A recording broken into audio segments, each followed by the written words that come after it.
اعوذ باللہ من الشیطان الرجیم بسم اللہ الرحمن الرحیم سورہ نساء آیت نمبر 104 بسم اللہ الرحمن الرحیم ولا تعینوا فی ابتغاء القوم، اور ان کا پیچھا کرنے سے ہمت نہ ہارو، ان تکونوا تعلمون فانہم یعلمون، اگر تم بے آرام ہوتے ہو تو وہ بھی بے آرام ہوتے ہیں، کما تعلمون، جس طرح تم ہوتے ہو، وترجون من اللہ ما لا یرجون، اور تمہیں اللہ سے امید ہے جو ان کو نہیں، وکان اللہ علیما حکیما، اللہ سب کچھ جاننے والا حکمت والا ہے۔ یہ آیت سورہ آل عمران کی آیت نمبر 140 سے ملتی جلتی ہے کہ اگر تمہیں کوئی زخم پہنچے تو یقیناً ان لوگوں کو بھی اس جیسا زخم پہنچا ہے۔ قرطبی کے مطابق جنگ احد میں زخم کھانے کے باوجود کفار کا پیچھا کرنے کو اس آیت کا شان نزول بتایا گیا ہے، مگر الفاظ عام ہیں، اس لیے ہر ایسے موقع پر یہی حکم ہے، اور اللہ کی طرف سے ہمت افزائی کی ہے کہ درد اور الم میں تم تو یکساں ہو، مگر اللہ سے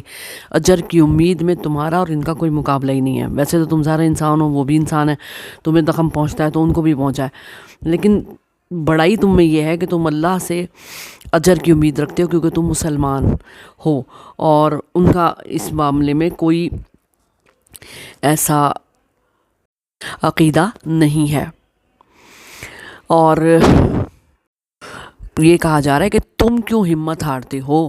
اگر تمہیں کوئی نقصان وہ پہنچا دیتے ہیں تو تم کیوں ہمت ہار جاتی ہو کہ جی ہم تو ان کا مقابلہ نہیں کر پا رہے۔ نہیں، تم نے ہمت نہیں ہارنی اور دشمنوں کی تلاش میں کم ہمتی نہیں کرنی، بلکہ چستی اور چالاکی سے گھات لگا کر ان کی خبر لینی ہے۔ اگر تمہیں زخم یا نقصان پہنچتا ہے تو یہ سوچ لو کہ ان کو بھی تو پہنچے گا، اگر وہ تمہارا خون بہائیں گے تو تم بھی تو بہاؤ گے، تمہیں کوئی مشکل آئے گی تو وہ بھی تو مصیبت میں پھنسیں گے، بس مصیبت کے پہنچنے میں تم اور وہ برابر ہیں، لیکن ایک بہت بڑا فرق جو تمہارے اور ان کے درمیان ہے وہ تمہارے عقائد کا ہے اور ان کے عقائد کا ہے۔ تمہیں اللہ کی ذات سے وہ امید اور آسرا ہے جو ان کو قطعی نہیں ہے، تمہیں اجر اور ثواب بھی ملے گا اس امید کی وجہ سے، اور نصرت اور اللہ کی تائید بھی ملے گی۔ کیوں کہ اللہ تعالیٰ نے خود اس کا وعدہ کیا ہے اور اس کی خبر بھی دی ہے، نہ اس کی خبر جھوٹی ہے اور نہ ہی اس کے وعدے ٹلنے والے ہیں، بس اس وعدے کی وفا کروانے کے لیے کوشش بہت کرنی چاہیے، دلوں میں جہاد کا ولولہ ہونا چاہیے، اللہ کے دین کو سر بلند کرنے کا عزم، حوصلہ اور تڑپ دلوں میں ہر وقت ہونی بہت ضروری ہے۔ اللہ جو مقرر کرتا ہے، جو فیصلے کرتا ہے، جو شرع مقرر کرتا ہے، جو جاری کرتا ہے، سب میں پوری خبر کا مالک، صحیح اور سچے علم والا، ساتھ ساتھ حکمت والا بھی ہے، ہر وقت تعریف اور حمد کا حقدار ہے۔ کون؟ اللہ۔ دین کے تمام اعمال، نماز، زکوٰۃ، حج، تبلیغ، جہاد، سب کا مقصود اللہ کی یاد ہے۔ ایک ایسا انسان، مقصد یہ ہے ان ساری چیزوں کا کہ ایک ایسا انسان تیار ہو جو ہر وقت ذکر الہی خلوص نیت کے ساتھ کرے اور زندگی کے ہر موڑ پر خلوص دل سے اللہ کو یاد رکھے، اندیشے میں بھی اللہ سے ڈرے، امید میں اللہ کا شوق اس کے دل میں پیدا ہو، پورا بھروسہ اللہ پر ہو،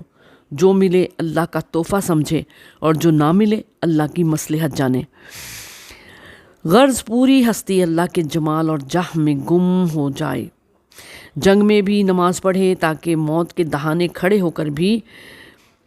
اللہ نے یہ کیوں فرض کیا جنگ میں نماز پڑھنے کا، کہ تاکہ موت کے دہانے پر بھی کھڑے ہو کر انسان کو یاد دلا دیا جائے کہ وہ ہے کیا چیز، اور وہ ہے کیا جسے بندہ اپنے رب کے پاس لے کر جائے تو کامیاب ہوگا، اور اسی کے ساتھ دشمن سے بچاؤ کا بھی اہتمام ضروری قرار دیا ہے کہ اپنے ہتھیاروں سے اپنے آپ کو لیس رکھو، اور کچھ ہتھیار اگر تم اتار کے رکھ بھی دیتے ہو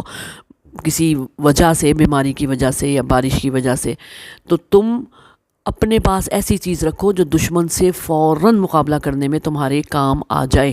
تو بس ان کا پیچھا کرنے سے ہمت نہ ہارو. یہ دشمن جو ہیں ان کو گھات لگا کر دیکھو، بے شک جتنا مرضی وہ تمہارا نقصان پہنچائیں، غلبہ تم ہی اللہ عطا کرے گا، تم ہی آخرکار غالب ہو کر رہو گے. یہ بات تمہارے عقیدے میں ہونی چاہیے. اگر تم بے آرام ہوئے ہو تو وہ بھی چین سے نہیں بیٹھ رہے، ان کو بھی بے آرامی ملی ہے. جس طرح تم ہوتے ہو اللہ تعالیٰ جو ہے وہ اس سے امید ہے، اللہ سے امید ہے کس کو؟ تمہیں، مسلمانوں کو، اور ان کو نہیں ہے. تم کیوں مایوس ہوتے ہو؟ اللہ تعالیٰ تم کو کبھی بھی بے آسرا نہیں چھوڑے گا اور آخرکار تم کو غلبہ دے کر رہے گا، اور جنت بھی تمہیں ہی ملے گی. ان کا کوئی حق نہیں ہے جنت پر، نہ ہی اللہ تعالیٰ کی رحمت کے وہ امیدوار ہیں. اور اللہ سب کچھ جاننے والا ہے کہ تم کیا سوچتے ہو، کہ نقائد پر عمل کرتے ہو، اللہ کے مطابق کیا اس نے ظن رکھتے ہو. اور وہ بڑی حکمت والا ہے. یہ جو کچھ دنیا میں ہو رہا ہے، تمہارے دشمن تمہارے ساتھ کر رہے ہیں، اللہ تعالیٰ کی حکمت سے خالی کچھ بھی نہیں ہے. بس یہ سوچ لو کہ اللہ تعالیٰ تمہیں کبھی بھی بے یار و مددگار نہیں کرے گا، کیونکہ تم اللہ اور اس کے رسول کے چاہنے والے، دل و جان سے ان کی محبت کو دل میں رکھنے والے ہو. تو اللہ تعالیٰ ایسوں کو ضرور بضرور بہترین انجام سے نوازے گا انشاءاللہ تعالیٰ.